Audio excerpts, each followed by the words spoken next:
Hello guys, how you all doing? I'm so grateful to have you here as always. I have a video here that I would love to react to that says go be equal, anti-feminist clashes with a journalist over women's rights.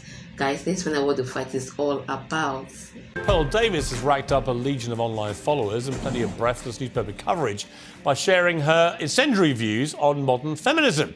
The New York Post called her the female Andrew Tate. So she tapped into genuine female pushback to the excesses of wokery, or is she just an attention seeker? We'll find out in a moment. But first, let's take a look at the clip that sent her viral.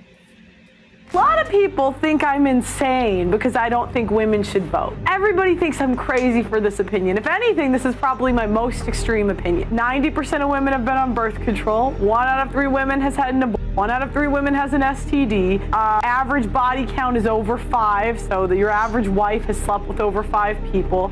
95% of women are not virgins on their wedding days. So I understand the complaint. OK, well, Pearl joins me now alongside political journalist Ava Santini, who was nodding furiously along there to everything she heard. Right, Pearl, you've been called the female Andrew Tate. How do you plead? Well, I take it as a compliment. You know, I'm a fan of Andrew Tate. Of everything he says? It depends what we're talking about. But overall, I think he's got a good message. I think he's good for young men. OK, look, you're talking about women predominantly, which is why you've got this big following. And your view is that modern feminism is deeply flawed. I would argue a lot of your proposals, like taking the vote away from women, are deeply regressive. Why would you want to remove, just from yourself, the right to vote? Well, what happened was I had the same view, right? Back when I started, I was like, why? I found out that only 5% of women wanted the right to vote.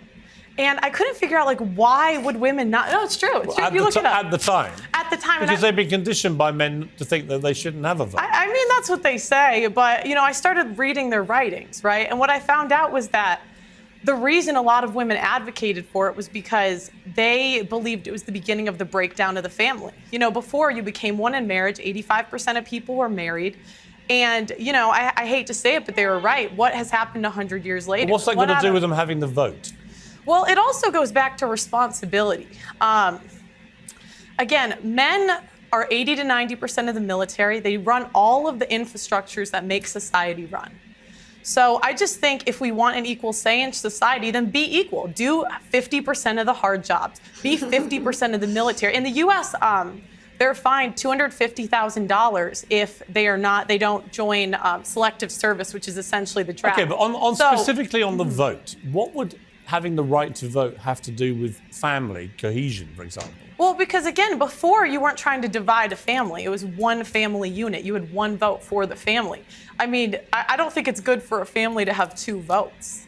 Ava, your mouth seems to have dropped about. No, do you know what it's sort of like? I know. It's just sort of a bit galaxy brain. I feel like, you know, the stats that you're putting down are perhaps correct in some universe. Which stats? They just kind of don't really add up. I mean, just to take you back to the to the women's writings that you've allegedly read.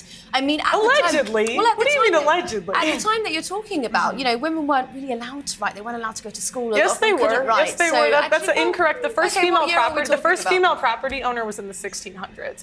The idea that women couldn't work and couldn't. I'm so sorry, but that would be inherited property. The first female millionaire was in the late 1800s. And was that inherited? No, it wasn't. It was self-made. Yes, it was. Self-made. Yes, it and was. She never inherited land. Yes, she did not inherit it. What law permitted that? What? What law permitted that? Well, there was no law. I mean, there's always been women that were influential in history. Let's get on to the vote. So what I don't understand is, you know, a part of your message. I've researched you today. And hang on a minute. Okay. You know, your big push is that you care about men and you don't think that men are getting enough of a say. But I care about hang women on, too. I haven't made the point yet. Right. Because of feminism. Okay. What I wonder is when you start making calls out like repeal the 19th, women shouldn't be allowed to vote. How is that helping young men? Because these young men have women in their lives. They have mothers, they have sisters, they have teachers, and they turn around. They don't know how to act around women because you're giving them license to be misogynistic. I wouldn't call it misogynistic. I say be equal. So again, men do all of that. Well, then okay, I'd love for the feminists. Please apply for the. Where I'm from now, we have a specific rule. We have gender rules to be specific. Even in the family, there are gender rules. You cannot even start saying be equal. We are not physically strong for some manual jobs. So why are you saying go be equal? You want to take voting right out of women. Does it even make any sense? This is even something to debate about at all. Oil rigs. Please go do the hard jobs in society. They're open, they're hiring, because I don't equate I don't think men or women are equal until we do the equal work. So no, listen. Go apply to be on the oil rigs. Go be a plumber, go be an electrician, go be on the front lines of the military, and then we should have equal. But they have women doing all that. See, in my opinion, women and men are not equal. From inception, from when we get little, they always say it in our hearing, men and women are not equal in any way. Feminism is just trying to destroy the society, trying to destroy God's creation, like trying to turn things upside down. This debate shouldn't have happened in the first place. Rights, but until feminists are willing to do that, I don't believe we should have the freedom without the responsibility. Okay, well, I don't think that I'm physically built for that. You might be, but I'm absolutely not. But you said you were a volleyball. Wow. You said you were a volleyball player, and so you've got more strength than I do. I don't think but that I can do those jobs. I don't have more strength than the average man. I'm not going to take your right away to do it. I don't have more strength than the average man, but again, it goes back to go be a plumber. You want to be equal, go be equal. But you want divorce to be made illegal. Yes. Why? Yes, because I don't think what we have today is really marriage. What is marriage? It's for better or for worse, for richer or for poorer, in sickness and in health, till death do us part. That's what marriage is supposed to be. But feminists have ruined marriage for the people that actually believe in marriage. How? When there's a 50% divorce rate, and the average marriage Why is that all down 8 to the years. women, though? I didn't say that it was all down to the women. So why feminists? You asked why I want divorce to be banned. Yeah. Can I finish that first? So I'm saying, the people that believe in divorce, go be in long-term relationships. Leave marriage for the people that actually believe in for better or for worse, for richer or for poorer, in sickness and in health, till death do us part. Doesn't the sanctity of marriage also rely on the woman being a virgin? So you wouldn't be able to get married? What do you mean? Well, you've spoken quite openly about how you're not a virgin, and so if you want to preserve that sanctity of marriage, then I just think that you're upholding standards that you don't actually live by. And that's a fair complaint. I wish I was. But, we can't go back. I don't know what you want me to say. No, but I just don't think it's fair that you get to be here and you get to be paid for your views, and you're telling other women that they shouldn't be allowed to. I think, hang on. Okay, if I may, at some stage jump in. Isn't the whole point of being a feminist, though, that women are entitled to have their own views? Absolutely. So she's perfectly entitled to her views. Yeah, but you can't. You might not like them. But I'm here to challenge Isn't she them. exercising her right as are you a feminist? No, I am not. Really?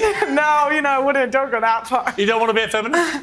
No, because I think if feminists really believed in equality, but you guys don't, I would love for you. There is an oil rig hiring. There is an engineering I would actually love to see hiring. Ava Satin on an oil rig. Seriously.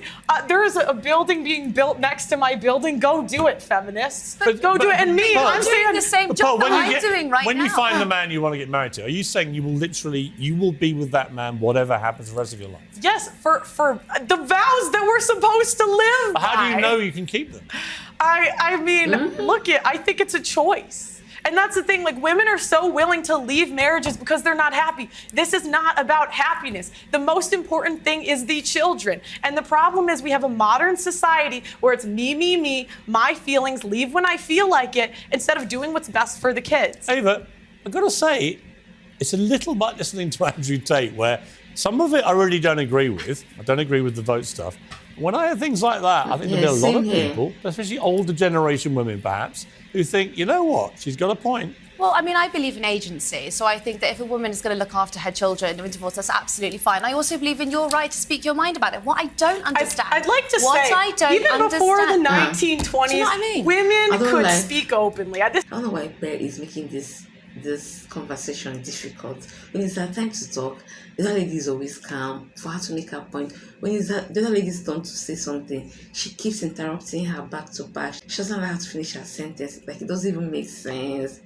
She's making this whole thing tiring. Her voice is way too loud. This idea that women couldn't talk the last 500 years. There have been women throughout history. The American state education system has failed before. It's failing now. There have been women throughout history that have read, written, and been very influential in society. Okay. So this idea like women could never do it. Do you know Don't what believe I it. don't understand though is when it gets spiteful, okay? Because you put down a few arguments that I think are perfectly, like, you know, they're kind of evangelical and they're Christian, but those are your right to say it. What I don't understand is when it kind of seeps into this sort of, you call women fat, you say that they shouldn't have Are they abortions, fat? you say that Are they they have fat? STDs. You know, I mean, the question is, are they fat? Yes or no? why pass The that kind average of American judgment? woman is 170 pounds. That's objectively overweight. I mean, let's be honest. We now celebrate morbid obesity as some kind of body positive thing, and it is complete nonsense. So, actually, on that point again, there's a bit of truth in And this that. is the problem. This is the problem. How have we come to celebrate morbid obesity as body positive? Well, It's nonsense. We're not talking about morbid obese. I was actually watching your podcast earlier, and you spoke to someone who was, I would say, probably a size 12, and you called her fat, obese, and a divorcee. She was fat, obese, and a divorcee. wasn't. I mean, like, I don't know what to say. This is the thing, women, we don't want to live in reality. We don't want to say things that are true. Was she fat? Yes. Was she a divorcee? Yes. These things are just objective facts. Okay, I'm going to have to And objectively. she insulted me first. They always do. I'm going to have to objectively end the debate, but it was an interesting conversation. I think we should get you two back together as a agree. matter of urgency. Thank you very much, Pearl. Thank you, Ava. So why we asking women not to vote? It's better to tell us not to breathe. There are some things that are common. What they argued about is just common sense, facts only. But what would they ask women not to vote? Why? For what? Does it even sound right? Pearl, don't even say that again. I'm not a feminist, but I believe women should be allowed to vote. Women should be allowed to do some certain things. Guys, please, I would like to have your opinion in the comment section. What do you think? See you in the next one. Please hit the subscribe button. Be at peace with yourself and with all mankind. Bye bye.